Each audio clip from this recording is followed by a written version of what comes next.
Had the savages attacked us at this juncture, I could not see how we could have escaped them. They were all well provided with bows and arrows and small round shields, presenting a very noble and picturesque appearance. Some of the chiefs had spears with fanciful flags attached, and were really gallant-looking men. Either good luck upon our parts, or great stupidity on the part of the Indians relieved us very unexpectedly from the dilemma. The savages, having galloped up to the edge of the cliff just above us, set up another yell and commenced a variety of gesticulations, whose meaning we at once knew to be that we should stop and come on shore. I expected this demand and had made up my mind that it would be most prudent to pay no attention to it at all, but proceed on our course. Our refusal to stop it had at least one good effect, for it appeared to mystify the Indians most wonderfully, who could not be brought to understand the measure in the least, and stared at us as we kept on our way without answering them, in the most ludicrous amazement. Presently they conversed with an agitated conversation among themselves, and at last, finding that nothing could be made of us, fairly turned their horses' heads to the southward and galloped out of sight, leaving us as much surprised as rejoiced at their departure.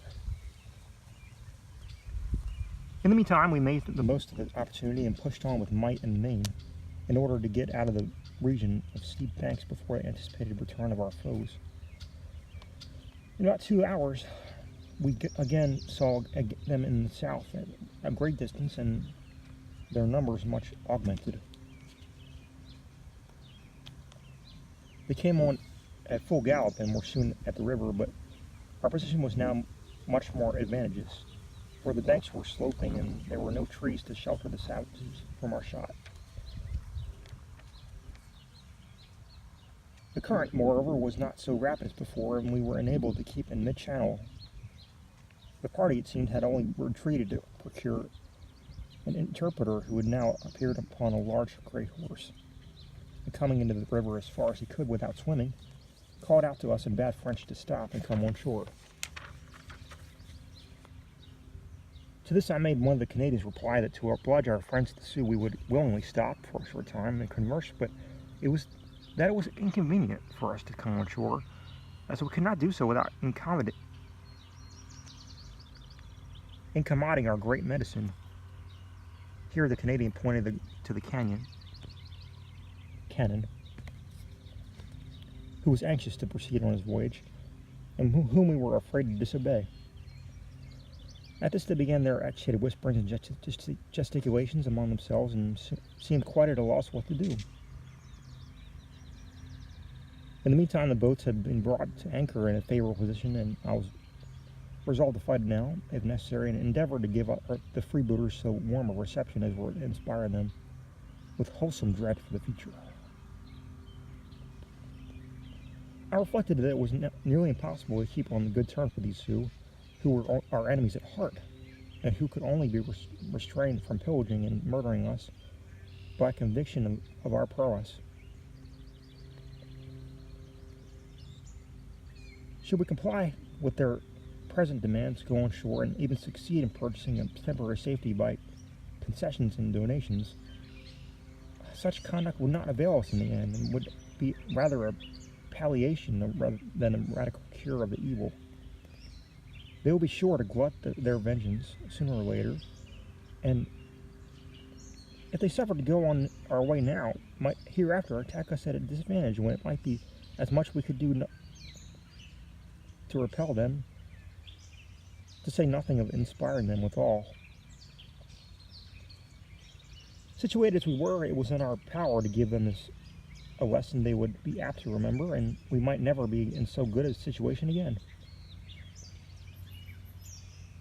Thinking thus, and all except the Canadians agreeing with me in opinion, I determined to assume a bold stand and rather provoke hostilities than avoid them. This was our true policy. The savages had no firearms which we could discover except an old carbine,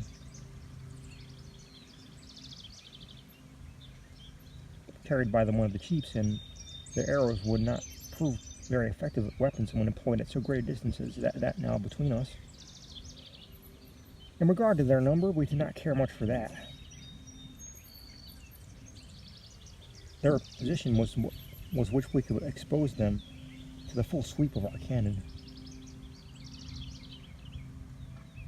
When Jules the Canadian had finished his speech about incommoding our great medicine, and when the consequent agitation had somewhat subsided among the savages, the interpreter spoke again and propounded these 3 queries.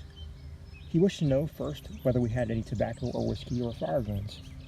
Secondly, whether we did not wish the aid of the Sioux in rowing our large boat up the Missouri as far as the country of the Rickarees, who were great rascals. And thirdly, whether our great medicine was not a very large and strong green grasshopper. To these questions, propounded with profound gravity, Jules replied by my directions as follows. First, that we had plenty of whiskey, as well as tobacco, with an inexhaustible supply of fire guns and powder, but that our great medicine had just told us that the Tetons were great rascals within the Rickarees, that they were our enemies, that they had been lying in wait to intercept and kill